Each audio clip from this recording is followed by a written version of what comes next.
I'm going to show you the absolute best way to remove dental plaque from your teeth. Plaque is a biofilm of microbes. What is biofilm?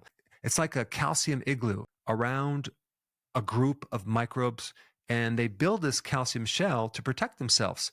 But plaque is one of the primary causes of gingivitis, of bad breath, as well as decay of your teeth. And it's not just because you're not flossing or brushing your teeth. You could brush your teeth and floss your teeth all day long, and you can still get plaque. And I'm going to tell you why. Your mouth contains the second largest group of microbes in your entire body. So you have hundreds, if not thousands, of different types of species of microbes growing in your mouth. The majority of these microbes are commensal. It's not necessarily unfriendly. It's not necessarily beneficial. The derivation comes from the word which means eating at the same table. Now, these microbes, you can call them friendly microbes. They actually do give us protection, because here's the problem. If you kill them or try to kill them, all of a sudden you end up with a yeast infection or a candida infection, even in your mouth. Well, apparently those microbes are keeping the candida in check. They keep the fungus in check. So if you kill them off, now you have this overgrowth of fungus. It's called oral thrush. But these microbes are supposed to be fairly neutral and not bother you.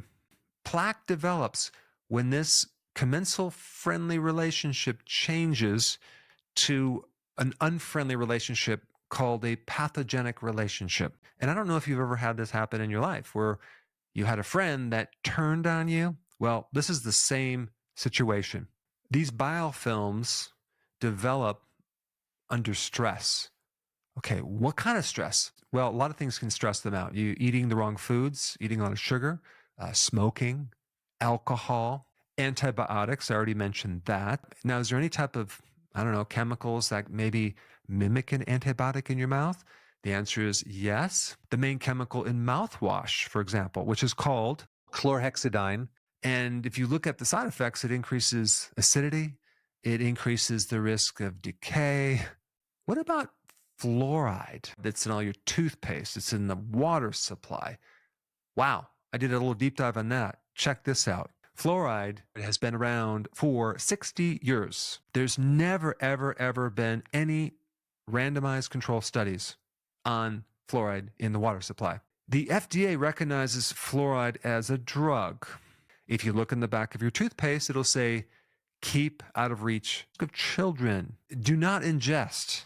And the fluoride that is in the water supply is not pharmaceutical grade like the stuff that you would get at the dental office. No, it's not. The fluoride in your water supply is a hazardous material from the phosphate fertilizer companies. But what's really bizarre about this is, like, who's running the show on fluoride? Is it the American Dental Association? No. Is it the FDA? No. Is it the CDC? Nope. Is it the Environmental Protection Agency? The answer is no. So who is running the show on fluoride? Well, it's a private entity. This is just another reason to get a water filter to specifically pull out fluorides from the water supply. I have one in my house. It's a whole house fluoride filter. I have one for chloride and I have one for fluoride, because I don't even want that stuff touching my skin, let alone going on my body. And also, as far as the toothpaste goes, you might want to think twice about getting the fluoride in the toothpaste. I would get a toothpaste without fluoride, or even just make your own. So the dental plaque is coming from these pathogenic microbes. They're biofilms, because there's been something in your mouth that created a stress. So obviously, whatever that is, based on the information you have now, you can, stop exposing these microbes to that. But now, how do you get those microbes back in your mouth? Yes, you can buy a probiotic for your mouth. Absolutely. But you can just start consuming foods that have probiotics, okay? Sauerkraut, kimchi, kefir. If you just start consuming some of those on a regular basis, that can put the microbes back in your mouth. And of course, if you're chewing gum, make sure you do the xylitol gum. These new microbes will start to compete for food against the pathogens. And so there's great information. I'm going to put the links down below to show that taking probiotics can help not just reduce chronic halitosis, but also reduce plaque on your teeth. Now, if you want a good recipe to make your own toothpaste, I put it up right here. Check it out. I'm going to show you the best remedy to get rid of tartar, as well as to prevent tartar from coming back. What is tartar? Well, tartar is this calcified, pale yellow, hard growth on the inside of your teeth that tends to get into your gums. It can create gingivitis. It can create bad breath. And if we take a look at what tartar really is, it's actually a collection, a colony of bacteria that is in a slime that then has calcified. And that's just a way that microorganisms survive in nature. Over 95% of all bacteria in nature survive as biofilms. Now, if you ever walked through the woods and you saw a little stream and you reached down and picked up one of the rocks in the stream, on the outer part of it, you're going to feel it's kind of slimy. That's biofilms. I mean, even in your pool, if people don't use enough chlorine or other things, natural things like certain salts and things, then you'll get this slimy thing at the bottom of your pool. And these biofilms are not just bacteria. There's a bit of fungus as well, yeast and candida. And they are not on keto. In other words, they like carbs. They ferment carbohydrates in your mouth. And then what happens is they release lactic acid. And so they make your mouth really acid. And that acid has the potential to leach away your calcium and break down your teeth, giving you cavities and all sorts of wear and tear in your teeth. Now I'm going to show you one of the best anti-tartar toothpaste that you can make at home, very inexpensively, and it's very effective and very natural. You know, when they looked at ancient Egyptian, like mummy tombs, the teeth were pretty messed up. They had a lot of dental problems. And it probably came from all the beer and the bread that they consumed, which is the perfect food to feed these bacteria in the mouth. But they used a type of toothpaste composed of ox hoof ashes, burnt eggshells, and volcanic ash. That's a great mixture. That probably creates some abrasiveness, right? And then the ancient Greeks used a different type of toothpaste made out of burnt shells. And they used powdered talc, which is kind of like a combination between magnesium and silica. And then they mixed a little salt and honey in there. And then the Romans used crushed bones, oyster shells, and charcoal with a little bark.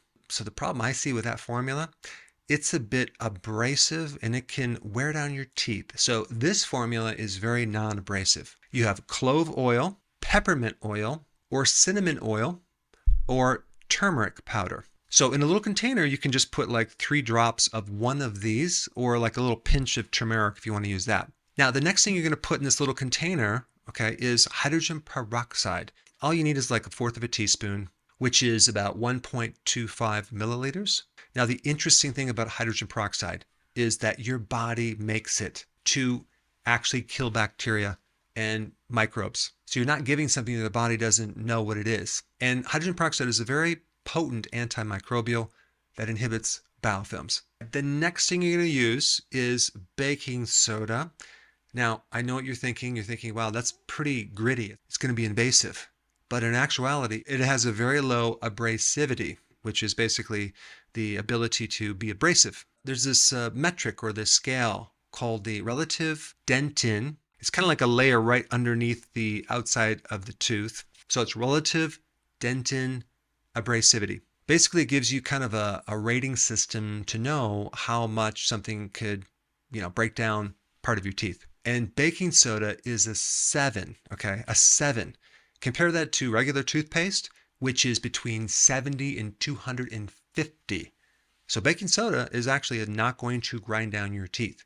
And baking soda is sodium bicarbonate. So it adds alkalinity. It takes these acids and actually helps neutralize them. And our body makes sodium bicarbonate. It's a way that the body can buffer some of these acids. So both hydrogen peroxide and sodium bicarbonate are something that our body makes. So with baking soda, you're going to use 1/4 of a teaspoon.